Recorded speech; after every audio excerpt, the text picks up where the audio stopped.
I often refer to the month of May as the month of mayhem, but I mean, this is taking it to a completely other level. The second place finisher of the Indianapolis 500, as well as the sixth place finisher and the 12th place finisher, have been stripped of their finishing positions and have been moved to the back of the Indianapolis 500 field. Essentially a disqualification, although they are not calling it that. But this is just massive news. Massive news. This is a race. The 109th Indianapolis 500 just continues to ramp up in its importance to the future of the sport. Because quite honestly, I'm going to say this off of the bat of this video. The questions of the integrity of this sport right now there's a lot of them. There's no doubt about it. Because where has this been the past couple of years?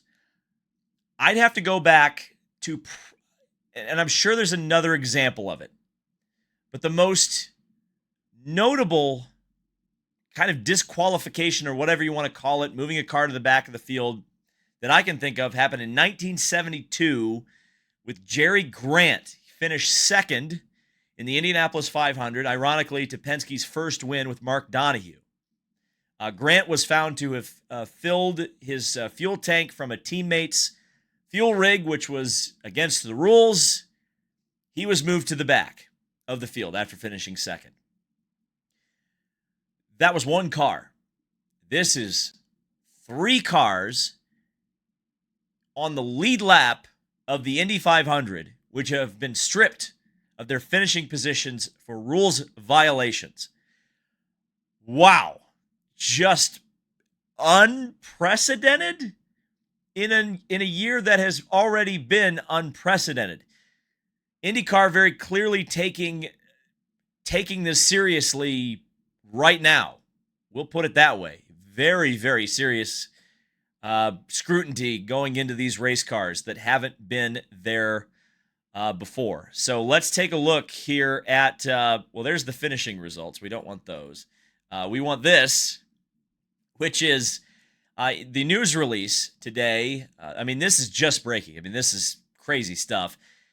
IndyCar has announced post-race technical inspection penalties for the entries of the number 27 and 28 of Andretti Global and the number 90 of Prema Racing following Sunday's Indianapolis 500. During the post-race inspection of cars 27 and 28, IndyCar discovered modifications to the Dallara-supplied energy management system covers and cover two A-arm mounting points with unapproved spacers and parts. According to the IndyCar rulebook, EMS covers must be used as supplied. Additionally, these modifications provided the capability of enhanced aerodynamic efficiencies to both cars. Now, here's the rules that were violated by Andretti Global, and I don't have to read those. You can read them yourself, but ultimately they led to the penalties that you will see here in just a second. The third car that was found to be in violation of the rules was the number 90 of Prema Racing.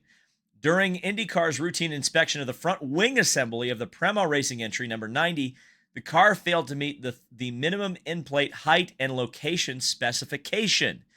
Now, all three cars, number 27, 28, and 90, have been reordered to the rear of the field in the order of their placement in the unofficial results.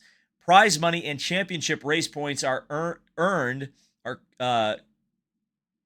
commiserate to the final and official, you guys are using too big of words, the final and official finishing positions. Additionally, each car receives a $100,000 fine, and the team and competition managers for each of the three entries have been placed on a one-race suspension to be served at the next NTT IndyCar Series event at the streets of Detroit. Now, important to note, members may contest the imposition of penalties detailed in the review and appeals procedure. So there could be appeals coming.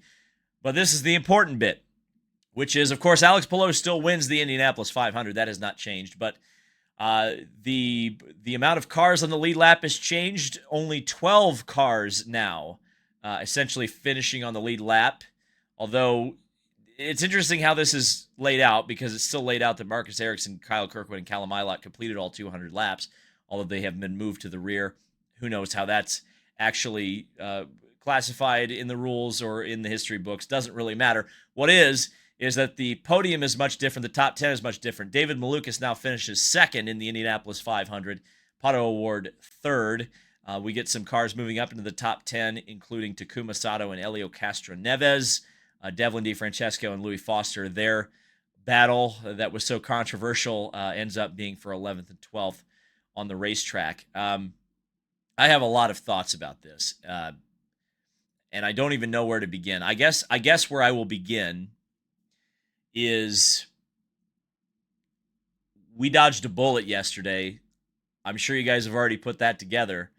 But what would have happened if the number 28 car had won with Marcus Ericsson? Is there a scenario?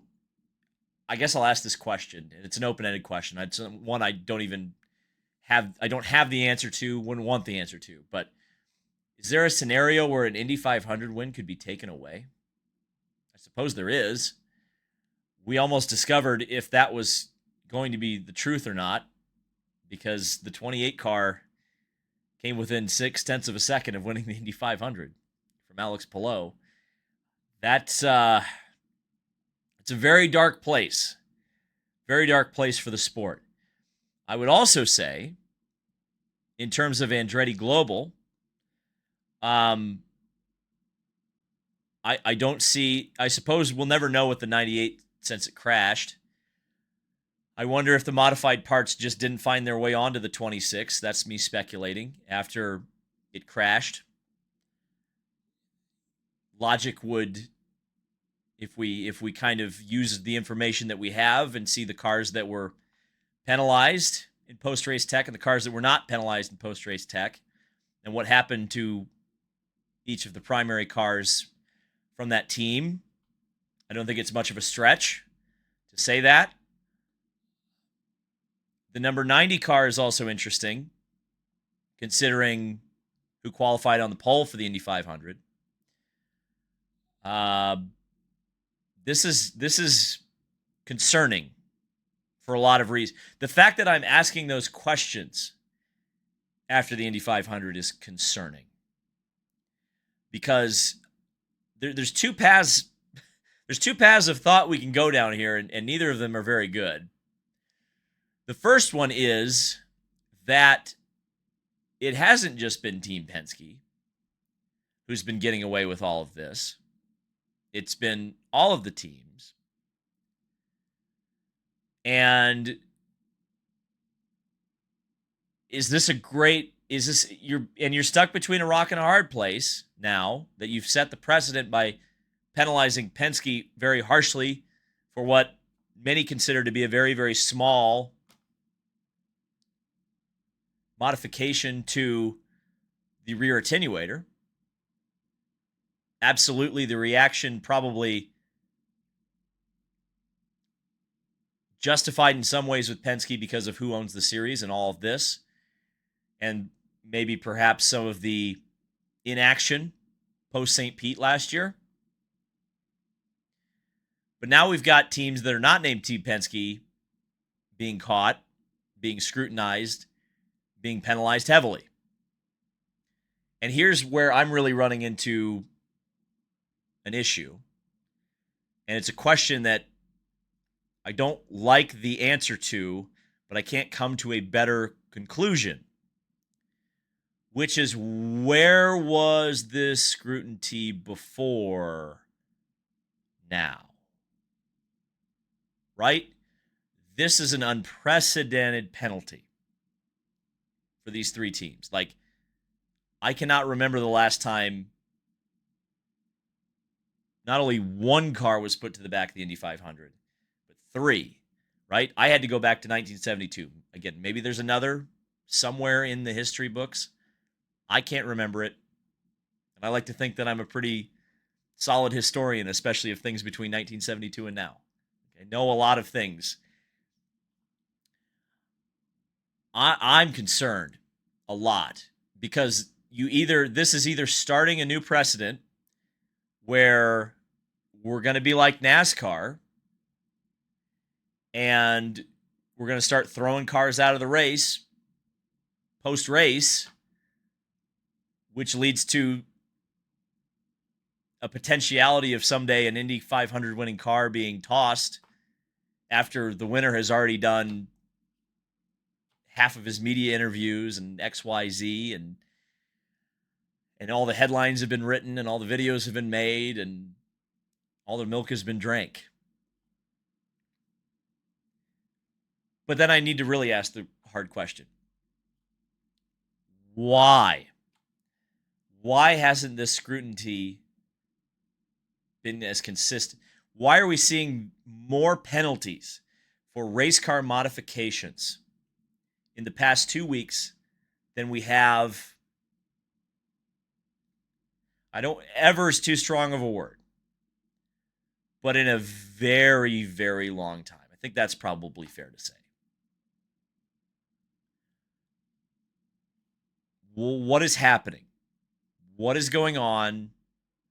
Why now?